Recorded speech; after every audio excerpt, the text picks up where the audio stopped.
की होगी बैठक। केंद्रीय पर्यवेक्षक जी किशन रेड्डी और धर्मेंद्र प्रधान बेंगलुरु पहुंचे। सरकार चर्चा करने के लिए तैयार है। कोरोना की दूसरी लहर में ऑक्सीजन की कमी से मौत को लेकर केंद्र ने राज्यों को लिखी चिट्ठी। कहा 13 अगस्त तक सभी राज्य सरकारें दें ऑक्सीजन की कमी से मौत का आंकड़ा।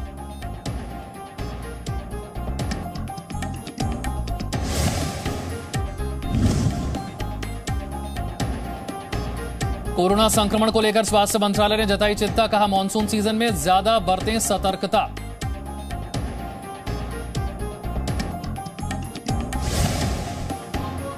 पीओके में उठी पाकिस्तान से आजादी की मांग। इमरान खान की पार्टी पर धांधली कर चुनाव जीतने का आरोप।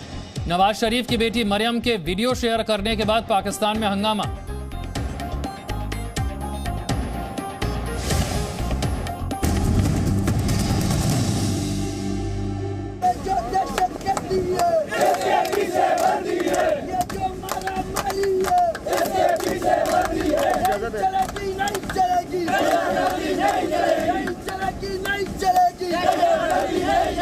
जहां जब भी कोई इस प्रकार का प्रोटेस्ट होता है तो पाकिस्तान की जो एयरफोर्स है, आर्मी है, उनको मारती है और एयरफोर्स जो है जहाजों से वहां पर जो है अटैक करती है, शेलिंग करती है।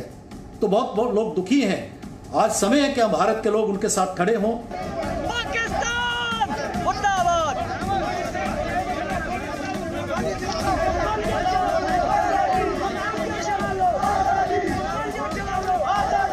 जितनी कश्मीर के लोगों ने कुर्बानियां दी, ये कुर्बानियां जाया नहीं होंगी। अल्लाह ने आपको वो हक देना है। रेफरेंडम होगा इंशाअल्लाह और आप फैसला करेंगे कि हिंदुस्तान नहीं, आप पाकिस्तान के साथ जाना चाहते हैं।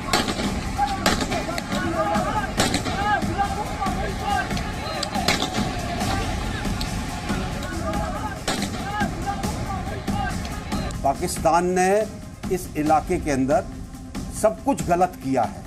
यहाँ के लोगों के साथ नाइंसाफ़ी हुई है। यहाँ पे कोई विकास नहीं हुआ है। यहाँ पर चीन के लोगों को बहुत सारी जगह दे दी गई है और स्थानीय लोगों का एक शोषण हुआ है इस पूरे इलाके के अंदर।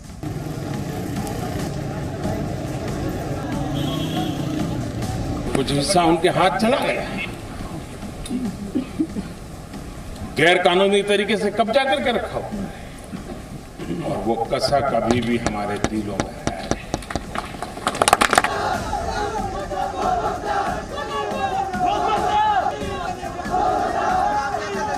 इसलिए एग्रेसिव हूं कि जम्मू एंड कश्मीर के पीएको को आप भारत का हिस्सा नहीं मानते हो क्या?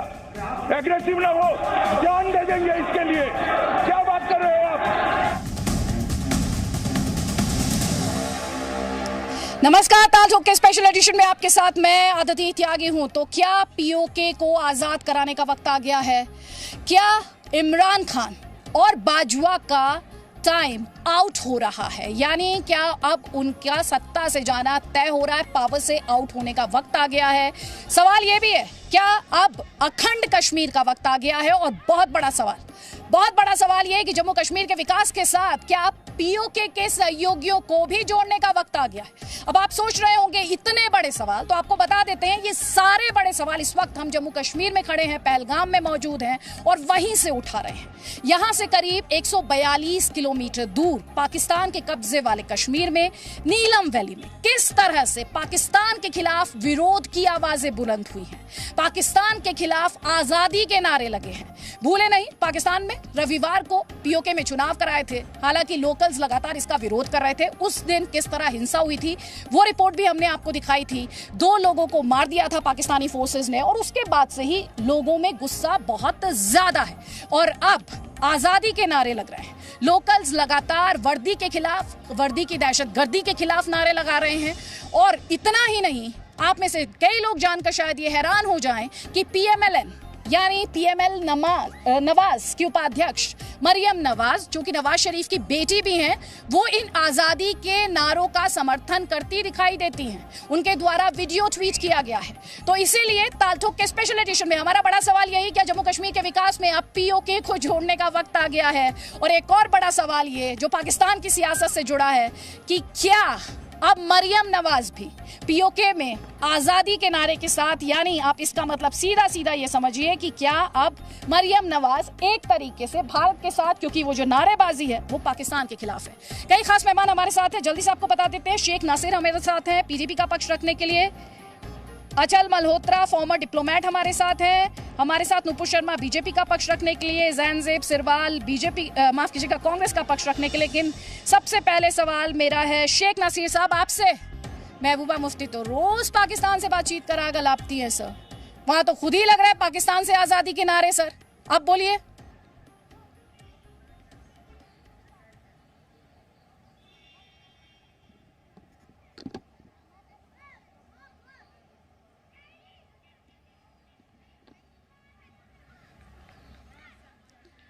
शेख नसीर साहब आवाज पहुंच रही है आप तक? अगर आप तक आवाज नहीं पहुंच पा रही है तो नुपुर शर्मा अगर आप मुझे सुन पा रहे हो।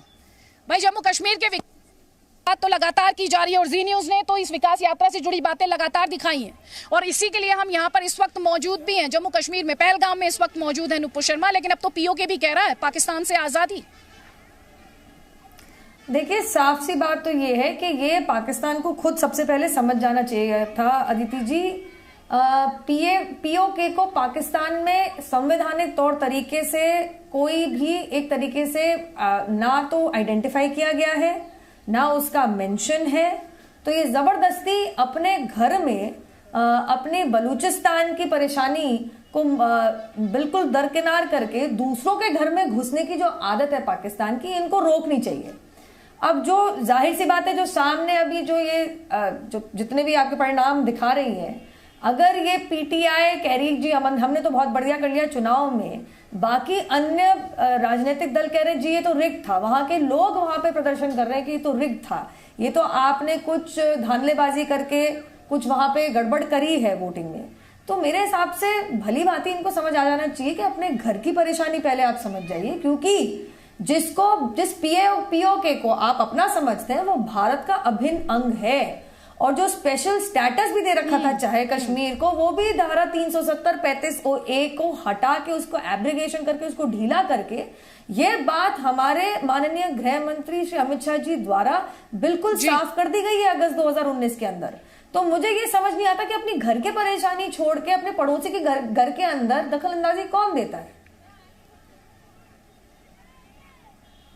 लेकिन मेरा सवाल आपसे ये भी होगा नुपुर, जब मैं वापस आपके पास आऊंगी, कि जिस तरह से आजादी के नारे लगे हैं, भारत बार बार इस बात को दोहराता है, तो पार्लियामेंट में गृह मंत्री ने खुद कहा कि पीओके हमारा है और भारत का उस पर किसी तरह का समझौते का कोई मतलब ही नहीं बनता है। तो ऐसे में जब खुद ही वहां पर नारेबाजी लग रही है तो क्या आपको नहीं लगता ये अखंड कश्मीर का वक्त है? ये जवाब मैं आपसे लूंगी, लेकिन उससे पहले जहांजेब सिरवाल आपसे ये सवाल है सर, जो थोड़ी देर पहले मैं शेख नासिर से भी पूछ रही थी। बहुत सारे लोग हैं जो बार बार कहते हैं पाकिस्तान से बात कीजिए, पाकिस्तान से बात कीजिए, पाकिस्तान से बात कीजिए, लेकिन पाकिस्तान के कब्जे वाले कश्मीर में लोग कह रहे हैं पाकिस्तान से कोई बातचीत नहीं, पाकिस्तान से आजादी।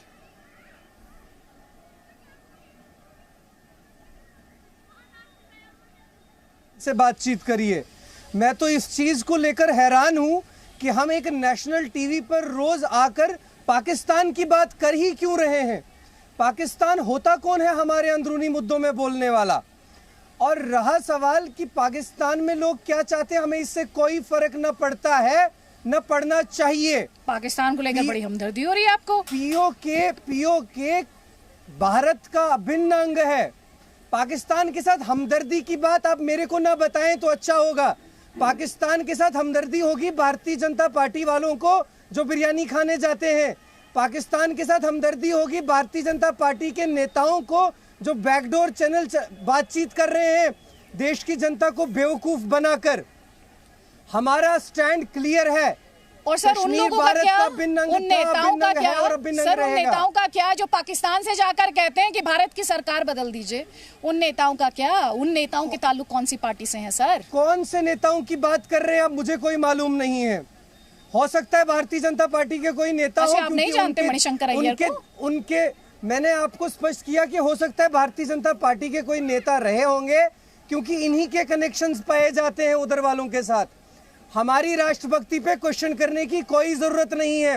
हमने अपनी राष्ट्रभक्ति का परिणाम सर, बहुत आपकी बार दे राष्ट्रभक्ति चुके पे हैं। कोई सवाल नहीं उठा रहा है। आपसे सिंपल सी बात ये कह रही हूँ, जैसे कहा ना जम्मू कश्मीर भारत का अभिन्न हिस्सा है, ऐसे ही बोलिए पीओके भी भारत का अभिन्न हिस्सा है और ताल ठोक कर कहिए कि पाकिस्तान खाली करे पीओके को। मैं तो साथ में कह चुका हूँ कि पीओके भारत का अभिन्न अंग है, मैं तो बोल चुका हूँ और मुझे किसी के प्रेशर में आके बोलने की जरूरत नहीं है, ना ही मुझे नेशनलिज्म की सर्टिफिकेट किसी को दिखाने की जरूरत है। मैं एक सच्चा देशभक्त कल भी था, आज भी हूं और कल भी रहूंगा। बाड़े के टट्टू के देशभक्त ये जो भारतीय जनता पार्टी वाले बने हुए हैं, सर थोड़ा सा ना, सर थोड़ा सा भाषा पे संयम, थोड़ा सा भाषा पे संयम। आप तार्किक तौर पर डिबेट कर सकते हैं सर, और तार्किक तौर पर आपसे सवाल बनता है सर, जब आपकी पार्टी के लोग आते हैं, जब आपकी पार्टी के नेता ये कहते हैं पाकिस्तान में जाकर कि सरकार बदल दीजिए, जब आपकी पार्टी के नेता ये कहते हैं कांग्रेस पार्टी वापस आई तो 370 पर पुनर्विचार करेगी, तो सर सवाल बनते हैं। और आपको सर्टिफिकेट कोई नहीं दे रहा सर, आपको सर्टिफिकेट कोई नहीं दे रहा है सर, तो जबरदस्ती एक अलग नैरेटिव में मत जाइए। पाकिस्तान की चिंता होती तो हमने उसके 2 टुकड़े नहीं कर दिए होते, हमने 2 टुकड़े करके दिखा दिए हैं। ये कांग्रेस पार्टी है, ये कांग्रेस पार्टी का इतिहास है, इसलिए हमें दिखाने की जरूरत ही नहीं है। जिसने किया होता है उसको दिखाने की जरूरत नहीं होती है। शेख नसीर हमारे साथ जुड़ गए हैं, शेख नसीर हमारे साथ जुड़ गए आपकी पार्टी को। सर दिखाने की बात कोई कह ही नहीं रहा। मैं तो अभी की पार्टी के नेताओं के स्टेटमेंट से जुड़ा सवाल आपसे पूछ रही हूँ, जिसका जवाब देने से आप कतरा रहे हैं। मुझे बताया गया शेख नसीर साहब हमारे साथ जुड़ गए। शेख नसीर साहब, अगर आवाज पहुंच रही हो, सवाल मेरा एक बार फिर से वही है, ये जो बार बार पाकिस्तान का राग अलापा जाता है, कश्मीर की दुहाई दी जाती है, सर पीओके में तो लोग पाकिस्तान को ही नकार रहे हैं, पाकिस्तान से आजादी की बात कर रहे हैं, आप बोलिए ना। ऐसा लग रहा है कि आपको पीओके की ज्यादा चिंता है, जम्मू कश्मीर की चिंता कम है। जम्मू कश्मीर के जो हालात हैं उन पर कभी चर्चा नहीं होती। जम्मू कश्मीर में जो बेरोजगारी है, जम्मू कश्मीर में जो विकास नहीं हो रहा, उससे कभी चर्चा नहीं होती। पड़ोसी के घर में झांकने में हमें ज्यादा संतुष्टि मिलती है। देखिए, पाकिस्तान के साथ बातचीत करने का जहाँ तक सवाल है, पाकिस्तान हमारा पड़ोसी है, ये राग हम अलापते नहीं है, ये हमारे मुल्क की शुरू से पॉलिसी रही है। लाल बहादुर शास्त्री जी के नेशनलिज्म पर आप कोई सवाल खड़ा नहीं कर सकते। लाल बहादुर शास्त्री जी ने ताशकंद में जाकर पाकिस्तान के साथ बातचीत की पहल की थी। अटल बिहारी वाजपेयी की बस की यात्रा करके पाकिस्तान चल गए थे और पाकिस्तान के साथ बातचीत करने का प्रयास किया था। सर मैं आपसे, हमारे आप इतना बातचीत के लिए इतने बेचैन क्यों रहते हैं सर? पीओके वाले कह रहे हैं आजादी चाहिए, आप कह रहे हैं बातचीत करिए, सर इतनी बेचैनी क्यों है सर? क्यों है इतनी बेचैनी? बेचैनी इसलिए है क्योंकि हम जम्मू कश्मीर में रहते हैं। आपकी तरह के न्यूज रूम में हम भी बैठे होते हैं। जम्मू कश्मीर में चाहे गोली हो, कुछ भी हो, हमेशा इसकी फिक्र नहीं करके हम अपने टीआरएस की तरफ तवज्जो देते। ये जम्मू कश्मीर का हर नागरिक चाहता है कि Jammu Kashmir. Sorry to disappoint you. Sheikh Naseer sahab, sorry to disappoint you. आप जिससे बात कर रहे हैं, नहीं आप बात पूरी कर लीजिएगा शेख नसीर साहब। वैसे आपकी जानकारी के लिए बता दूं, मैं इस समय जम्मू कश्मीर में ही हूँ, मैं पहलगाम में ही हूँ, मैं कश्मीरियों से ही बात करती हूँ। और आप जब अभी बहुत छाती पीट रहे थे, बेरोजगारी की बात कर रहे थे, तो एक युवा से बात कर रही थी आज दिन में मैं। उस युवा ने कहा 2014 से 2019 के बीच कितनी नौकरियां आई, ये हिसाब लीजिएगा, बताइए कितनी नौकरियां आई सर? आप भी तो आए ना इस दौरान सत्ता में, कितनी नौकरियां आई बेरोजगारी को लेकर? अभी आप छाती पीट रहे थे। शेख नसीर तक हमारी आवाज नहीं पहुंच पा रही है। अचल मल्होत्रा का यहाँ पर रुक करेंगे। अचल मल्होत्रा जी, एक तरफ ये पॉलिटिकल ब्लेम गेम है, एक दूसरे पर आरोप और प्रत्यारोप है, लेकिन मैं आपसे इंटरनेशनली इस तस्वीर को और ज्यादा समझना चाहती हूँ। एक तरफ भारत में बैठे कुछ सियासी दल जो मेन स्ट्रीम होने का दावा करते हैं लेकिन बार बार पाकिस्तान का राग अलापते हैं, और दूसरी तरफ आप देखते हैं जो कि पीओके, जो कि मेन स्टेक होल्डर है, जो कि लोकल्स हैं, जिनके इंटरेस्ट की दुहाई तो दी जाती है, वो कहते हैं पाकिस्तान से आजादी।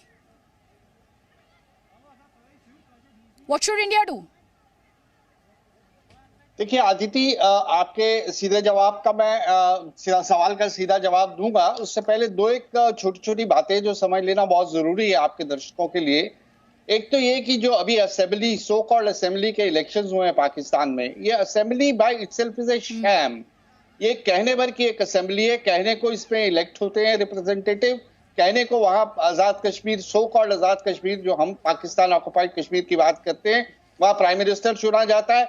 हकीकत ये है कि पाकिस्तान ऑक्युपाइड कश्मीर को चलाने वाली अभी भी जो है पाकिस्तान की डीप स्टेट है, यानी कि आर्मी और इंटेलिजेंस, और एक 14 मेंबर की जो कश्मीर स्पेशल काउंसिल है जो इस्लामाबाद में बैठती है, वही इसका फैसला करती है कि कश्मीर, पाकिस्तान ऑक्युपाइड कश्मीर में क्या होगा। और ये सारा शैम है। और आप एक पैटर्न देखिए, जो भी पॉलिटिकल पार्टी इस्लामाबाद में रूल करती है, वही पाकिस्तान ऑक्युपाइड कश्मीर में भी रूल करती है। पहले नवाज शरीफ की पार्टी थी, इस बार चूंकि इस्लामाबाद में इमरान खान की पार्टी है तो वो रूल करती है। तो ये दबाव कब तक सहेगी वहां की आम जनता, जब वो देखती है कि बॉर्डर की दूसरी तरफ जम्मू एंड कश्मीर में डेवलपमेंट हो रहा है, डेमोक्रेसी है। पिछले 70 साल में कितनी बार सरकारें जो है ट्रांसपेरेंट तरीके से बदली गई हैं, शांतिपूर्वक तरीके से बदली गई हैं, और आने वाले वक्त में आप कब तक देखिए, थ्योरी ऑफ इलास्टिसिटी होती है और एक थ्योरी होती है प्रेशर कुकर की थ्योरी, कि आप किसी हद तक किसी को दबा सकते हैं, किसी हद तक किसी को खींच सकते हैं। तो हमारे पास तो अभी आज की तारीख में दो ही विकल्प है ना, एक तो या तो हम लड़के उसको पाकिस्तान ऑक्युपाइड कश्मीर को लिबरेट करा ले, लेकिन हमें उस वक्त का वक्त बहुत जल्दी आएगा जब ये विस्फोट अंदर से होगा पाकिस्तान ऑक्युपाइड कश्मीर से, और वैसी ही कुछ परिस्थितियां बनेगी जैसी बांग्लादेश में बनी थी, और फिर उस समय हमारा टाइम होगा, सही टाइम ठीक से इंटरवीन करने का, या और इसको जो है आजादी दिला के इसको इंटीग्रेट करने का, और ये हमारा एजेंडा है। जनरल सिन्हा भी कुछ ऐड करना चाह रहे हैं, उसके बाद शेख नसीर, आपको फ्लोर दूंगी मैं। जनरल सिन्हा, इस वक्त लगातार हम ये सुन रहे हैं, और ऐसा वैसे पहली बार नहीं हुआ है पीओके में इस तरह की विरोध, इस तरह की नारेबाजी, दहशतगर्दी के खिलाफ मार्च, और ये किस तरह से वहां पर जो संसाधन है उनका दोहन किया जाता है, चाइना की मौजूदगी को लेकर वहां के लोग एतराज जताते आए हैं। ऐसे में इंडिया को किस तरह से इस पूरे मामले पर आगे बढ़ना चाहिए? देखिए आदित्य, पीओके हमारा जमीन है। महाराजा हरि सिंह ने 26 अक्टूबर 1947 को इंस्ट्रूमेंट ऑफ एक्सेशन हिंदुस्तान के साथ विलय करने का फैसला किया। कानूनी दृष्टिकोण से हमारा जमीन है, ये हमारे पास वापस आना चाहिए। पुरानी सरकारें तुष्टीकरण की राजनीति के कारण इस पे कोई कदम नहीं उठाई। पीओके हिंदुस्तान से कैसे गायब हो गया, कैसे पाकिस्तान के पास चला गया? 71 वॉर के बाद जब भुट्टो को पाकिस्तान की आर्मी ने कहा कि इंदिरा जो मांगती है दे देना, लेकिन 93,000 प्रिजनर लेके आए, हम लेके आना वापस, हमने पीओके वापस क्यों नहीं लिया? क्योंकि इच्छा शक्ति नहीं थी। सवाल यह है कि एक पके हुए आम की तरह पेड़ से गिरने वाला है पीओके, और उसी समय हम ये चुग लेंगे, ये हमारे वापस आ जाएगा हमारे पास, मैं गारंटी देता हूं।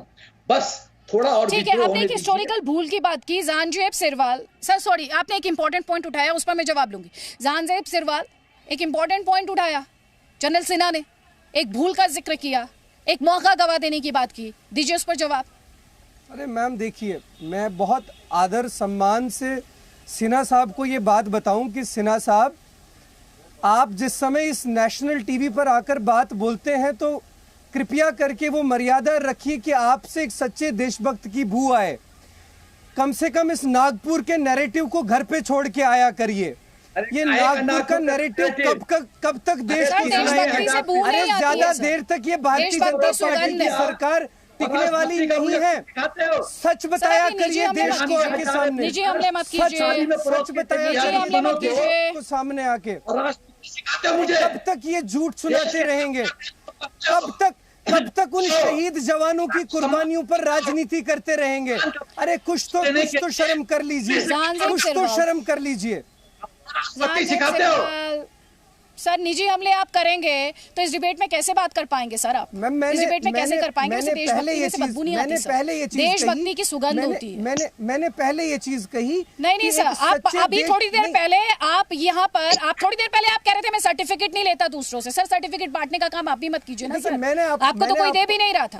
आप निजी हमले कर रहे हैं और सर्टिफिकेट बांटने की कोशिश कर रहे हैं सर। आपकी पार्टी से सवाल है सर, जवाब देंगे ना आप उनके? मैंने सर्टिफिकेट की बात ही नहीं की, मैंने ये चीज स्पष्ट कर दी। सिन्हा साहब सुन लीजिए, अगर आपको पाकिस्तान ऑक्युपाइड कश्मीर की असेंबली की इतनी चिंता है तो पिछले 2 साल से जम्मू कश्मीर, मेरा जम्मू कश्मीर, आपके जम्मू कश्मीर में लोग बिना असेंबली इलेक्शन के हैं। यहाँ पर बाबुओं के हवाले किया हुआ है जम्मू कश्मीर को भारतीय जनता पार्टी की सरकार ने। यहाँ पर लोग तरस रहे हैं, इनकी बात कब करेंगे? क्या मिलता है आपको पाकिस्तान से? किस बात के लिए तरस रहे? जानजेब सिरवाल साहब, तथ्यों पे बात करेंगे। किस चीज के लिए तरस रहे सर? कितनी जॉब दिए गए आप मुझे जरा बताइए। आज मैंने कश्मीरियों से ही बात की, कश्मीर में ही हूँ, जम्मू कश्मीर में ही हूँ सर इस वक्त। सर आप मुझे ये बताइए 2014 से 2019 के बीच कितने जॉब दिए गए? मैडम ये या तो आपके पास डेटा होगा या भारतीय जनता पार्टी के ऑफिस के पास, क्योंकि जिन लोगों से हम मिलते हैं वो बेरोजगारी से तरस रहे हैं। कश्मीरी का मजाक उड़ाते हैं सर, सत्ता का भोग करते हैं और कश्मीरी का मजाक उड़ाते हैं। आप कश्मीरी का मजाक उड़ाते हैं क्योंकि आपके पास इस डेटा का जवाब नहीं है, क्योंकि आपको पता है जॉब्स आए ही नहीं। आप जानते हैं उस दौरान जॉब्स आए ही नहीं। आपको इसी बात की आपको चिढ़ हो रही है क्योंकि 50,000 सरकारी जॉब्स को जिनको लेकर कश्मीरी इस वक्त थोड़ी सी राहत महसूस करते हैं, आपको उससे चिढ़ हो रही है। आपकी अपनी सियासत की रोटी सेकने का नहीं मिल रहा आपको मौका, उससे तकलीफ है। नुपुर शर्मा महसूस कर रहे हैं तो करवा दीजिए। सर चिल्लाइए नहीं सर, तथ्यों में बात कीजिए ना, तथ्यों में बात कीजिए। चुनाव करवा दीजिए, डर अदिति जी चुनाव करवा दीजिए। अदिति जी नुपुर शर्मा की आवाज प्लीज। मैं अपेक्षा रखूंगी जो ये फालतू में चिल्ला रहे हैं ये कृपया करके बता देंगे जो ब्लॉक काउंसिल के भी चुनाव हुए थे लोकल, तो कांग्रेस का क्या हर्षय हुआ था? गुप्कर अलायंस कभी थे कभी ना थे। मैं अदिति जी मैं इनके बीच में नहीं बोली। अदिति जी ये नहीं चलेगा। ये गाली गलौच वाले सड़क छाप को क्यों लाई है? I am sorry Aditi ji, please Aditi ji please, ऐसे नहीं। जो मैं माफी चाहती हूँ जो देशभक्तों को भाड़े का टट्टू बोल दे, और देशभक्ति को क्या बोला था उन्होंने जब आपने इनको टोका था? बदबू। तो आप लगा लीजिए वो देशभक्ति समझते नहीं है। यहाँ आके बड़बोलापन करना, गाली गलौज करना अन्य पैनलिस्ट के साथ। ध्यान दीजिएगा अदिति जी, धारा 370 को संविधान में लाने वाले कौन थे? कांग्रेसी। ये किसी और को बताइएगा। कश्मीर के मसले को अंतर्राष्ट्रीय स्तर पे बच्चे की तरह रोने वाले कौन थे? पंडित नेहरू, कांग्रेसी। अरे जब 370-35A का एब्रोगेशन चल रहा था, संसद की पटल पे खड़े होकर कहने वाला ये हमारा स्थानीय मुद्दा नहीं है, अंतर्राष्ट्रीय मुद्दा है। This is not a domestic issue, this is an international issue. कौन था? Leader of opposition Adhir Ranjan Chaudhary, कांग्रेसी। आप देशभक्ति हमें समझाएंगे? जब जेएनयू में नारे लगे भारत तेरे टुकड़े होंगे और कश्मीर की आजादी मांगी गई, तो उनका समर्थन करने वाले कौन थे? राहुल गांधी, कांग्रेसी। इतिहास में नहीं जाना चाहती, आप समझिए इस बात को। ठीक है, इतिहास में नहीं जाना चाहती। मैं जरा बात कर सकती हूँ। जहांजेब सिरवाल थोड़ी देर पहले। मैम एक सेकंड दे दीजिए please. Ma'am let's stick to the facts. 1 second, let's stick to the present. एक सेकंड रुकिए। जहांजेब सिरवाल एक सेकंड मैम प्लीज, एक सेकंड दे दीजिए मुझे। हकीकत तो दिखाने दीजिए। ये जम्मू कश्मीर के नेता क्या बोलते हैं और जमीन पर क्या होता है दिखाने दीजिए ना मैम। इसीलिए आई हूँ यहाँ पर ताकि सच सामने आए। ना तो जहांजेब ने जवाब दिया, ना शेख नसीर ने जवाब दिया कि कितने लोगों को रोजगार मिला। और क्या बोलते हैं सर आप? और क्या बोलते हैं? दबे कुचले हैं जम्मू कश्मीर के लोग। नहीं, आप कह रहे हैं जब दबे कुचले जम्मू कश्मीर के लोग। हम तो जवाब दे रहे हैं, आप जरा घुमाइए कैमरा, मेरे से कैमरा हटाइए, जरा से दिखाइए। ये ह्यूमन राइट्स अब्यूज हो रहा है यहाँ पे, है ना? ये जिनोसाइड चल रहा है यहाँ पे। ये यहाँ पे लोगों को मारा जा रहा है, लोग घर में कैद हैं, लोगों को किसी तरह की आजादी नहीं है। ये वही नैरेटिव है। ये तस्वीर क्या है?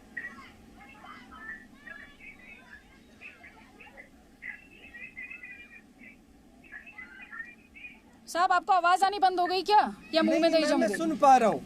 मैं पहले तो आपको ये चीज बता दूं कि मैं अपनी बड़ी बहन से ये रिक्वेस्ट करता हूँ कि थोड़ी सी मर्यादा रख लिया करिए जब पंडित जवाहरलाल नेहरू जी का नाम लेती हैं। देश के पहले प्रधानमंत्री हैं, उनका नाम लिया करिए। आप तो ट्रैक बदलने लग गए सर। देश आपको सुनता है पूरी तमीज मर्यादा रखा करिए। जो भारतवर्ष से प्यार करता है आप उसे भाड़े का टट्टू बोलते हैं। हमें आपसे ज्यादा प्यार है देश से। मुझे आपसे बहुत ज्यादा प्यार है देश से। मैं आपसे बड़ा देशभक्त हूँ। राहुल गांधी मैं आपसे बड़ा देशभक्त हूँ। समर्थन में खड़ा हुआ था, जिन्होंने कहा था बड़ा देशभक्त हूँ। तेरे टुकड़े होंगे इंशाल्लाह। किसी ने नहीं कहा, कोई खड़ा नहीं हुआ। आपने कहीं देखा होगा, आपके 2 रुपए वाले ट्वीट वालों ने दिखाया होगा, कोई खड़ा नहीं था, कुछ नहीं था। झूठ बोलती है आप, झूठ बोल रही है। मैं वक्त नहीं जाया करना चाहती, मैं कंस्ट्रक्टिव बात करना चाहती हूँ। एक सेकंड, शेख नसीर को अगर जवाब आवाज जा रही हो मेरी। शेख नसीर, मैं भी जम्मू कश्मीर में हूँ, आप भी जम्मू कश्मीर में हैं। मैं जिस जम्मू कश्मीर को देख रही हूँ, एक बार फिर से दिखा दीजिए हमारे दर्शकों को भी तस्वीर। मैं जिस जम्मू कश्मीर को देख रही हूँ वहाँ पे तो बड़ी संख्या में टूरिस्ट आए हुए हैं सर, बड़ी संख्या में टूरिस्ट हैं, लोकल्स के पास काम है। आज युवाओं से बात हो रही थी, वो कह रहे हैं 2014 से 2019 के बीच काम नहीं मिला था, सरकारी नौकरियाँ नहीं आया करती थी। जिस एक कश्मीरी युवक से मेरी बात हुई, उसे 3 साल अपनी नौकरी के लिए इंतजार करना पड़ा सर। तो अब आपको नहीं लगता कि ये वक्त आ गया है कि अब नैरेटिव को बदला जाए और आपकी पार्टी थोड़ा सा कंस्ट्रक्टिव पॉलिटिक्स करे, सही मुद्दों को उठाए, विकास पर सरकार से, प्रशासन से सवाल पूछे। देखिए, मुझे बड़ी खुशी हो रही है कि आज आप कश्मीर आए हैं और कश्मीर की तस्वीरें आज आप हमको दिखा रहे हैं। कितना ही अच्छा होता अगर ये तस्वीरें आपने 2 साल पहले भी दिखाई होती। 5 अगस्त 2019 को कश्मीर का जो मंजर था वो लोगों को दिखाने के लिए बहुत जरूरी था, जो आपने कभी नहीं दिखाया। आपके चैनल ने कभी वो चलिए आप मानते हैं कि तस्वीर बदल गई है, आप कम से कम ये तो मानते हैं कि तस्वीर बदल गई है शेख नसीर साहब, और मुझे खुशी है इस बात की कि कम से कम आपने कबूल कर लिया कि तस्वीर बदल गई है। तस्वीर बिल्कुल नहीं बदली, कश्मीर हमेशा ऐसे ही रहा, बल्कि इससे बेहतर रहा। लेकिन 5 अगस्त 2019 को कश्मीर के साथ जो हुआ, जो उन दिनों कश्मीर का मंजर था, वो आपने कभी दुनिया को नहीं दिखाया। जहां तक नौकरियों की बात है, जहां तक आप हमारी पार्टी पर सवाल खड़ा कर रहे हैं, देखिए मैं आपको बताता हूं, जी न्यूज़ हर वक्त मौके पर रहा है सर, मैं आपके साथ तू मैं नहीं जाने चाहती सर। जी न्यूज़ हमेशा रहा है, 2019 में भी थे, 2020 में भी थे, 2021 में भी है। एक तस्वीर आपको दिखाई जिसने आपकी बोलती बंद कर दी सर। जब कश्मीरी सवाल पूछता है तो आपकी पार्टी के पास जवाब नहीं होता सर। कोई बात नहीं है, कॉमेंट जनरल सिन्हा से यहाँ पर मैं लेना चाहती हूँ जल्दी से। एक कॉमेंट जनरल सिन्हा पर मैंने आपसे कहा नकारात्मक पॉलिटिक्स त्याग दीजिए, सकारात्मक पॉलिटिक्स कीजिए, प्रशासन से सवाल कीजिए, बेहतरी के लिए सवाल कीजिए। जनरल सिन्हा, क्लोजिंग कॉमेंट आपका लूंगी सर। मेरा एक जो समिंग अप कमेंट ये है कि पाकिस्तान पीओके में इलेक्शन करवा ही नहीं सकता, ये गैर कानूनी है, ये हमारा भौगोलिक क्षेत्र है, इसमें हमारी हुकूमत चलेगी। पाकिस्तान इलेक्शन नहीं करवा सकता, तो इलेक्शन तो नल एंड वॉइड है, पहली बात। दूसरी बात, जो इमरान खान ये कह रहे हैं कि प्लेबिसाइट होनी चाहिए, उसको यूनाइटेड नेशंस रेजोल्यूशन का क ख ग घ नहीं पता है। यूनाइटेड नेशंस ने कहा था कि पाकिस्तान पहले पूरा खाली करे, उसके बाद हिंदुस्तान अपने लोगों को वहां बैठाए, जो लोग वहां की जबरदस्ती फेंके गए थे, उसके बाद प्लेबिसाइट की बात होगी। तो पाकिस्तान ने अभी तक खाली क्यों नहीं किया, सवाल ये पैदा होता है। और इमरान खान कहता है कि या तो पाकिस्तान से जुड़ो या इंडिपेंडेंट नेशन बनो। अरे पहले तुम्हारा पाकिस्तान तो संभलता नहीं है और तुम कश्मीर लेना चाहते हो, इसीलिए सवाल है अब आएगा। यदि हम 71 में जो भुट्टो आया था में इटली गेम खेलते तो आज पीओके हमारे पास होता, लेकिन पीओके हमारे पास वापस पड़ेगा। जनरल सिन्हा, माफी के साथ हमारे पास वक्त बहुत कम है, लेकिन कश्मीर के बारे में बोलने के लिए, कश्मीर के बारे में दिखाने के लिए और कश्मीर के बारे में समझने के लिए बहुत ज्यादा वक्त की जरूरत पड़ती है। हाँ, जब आप पैटी पॉलिटिक्स करते हैं तो वो बात अलग हो जाती है कि वही 4 सवाल गिनती के आप रटकर आते हैं और डिबेट में उन्हीं सवालों को उठाने की कोशिश करते हैं। लेकिन अगर आप आम कश्मीरी की बात करेंगे तो उसे रोजगार चाहिए, उसे विकास चाहिए, उसे टूरिज्म चाहिए। और मुझे लगता है कि हमें जितना ज्यादा इन मुद्दों पर हम बात करेंगे, उस पर सच दिखाएंगे, उस पर प्रशासन से सवाल पूछेंगे, तब एक आम कश्मीरी का सही मायने में भला होगा, ना कि राजनीतिक रोटियां सेकने से। आप सभी मेहमानों का बहुत बहुत शुक्रिया। जी न्यूज़ के साथ आपने अपनी बात साझा की है और दर्शकों के साथ इस वादे के साथ कि हम जम्मू कश्मीर से जुड़ी हर सच्ची तस्वीर, हर सच्ची जानकारी और हर सच्ची रिपोर्ट, चाहे वो जम्मू कश्मीर के किसी भी डिस्ट्रिक्ट से हो, आगे भी आप तक पहुंचाते रहेंगे। सच आप तक पहुंचाना हमारी जिम्मेदारी है और इस जिम्मेदारी को हम बखूबी निभाएंगे। इस वादे के साथ अभी के लिए इतना ही। आगे की खबरों के लिए जी न्यूज़ देखिए।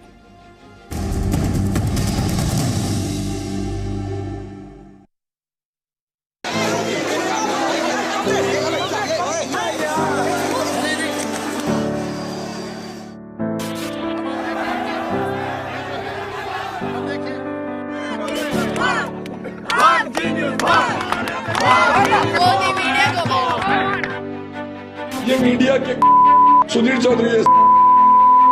मैं फिर एक बार जी न्यूज कि अगर आप लोग बिला वजह के अगर ट्रायल करेंगे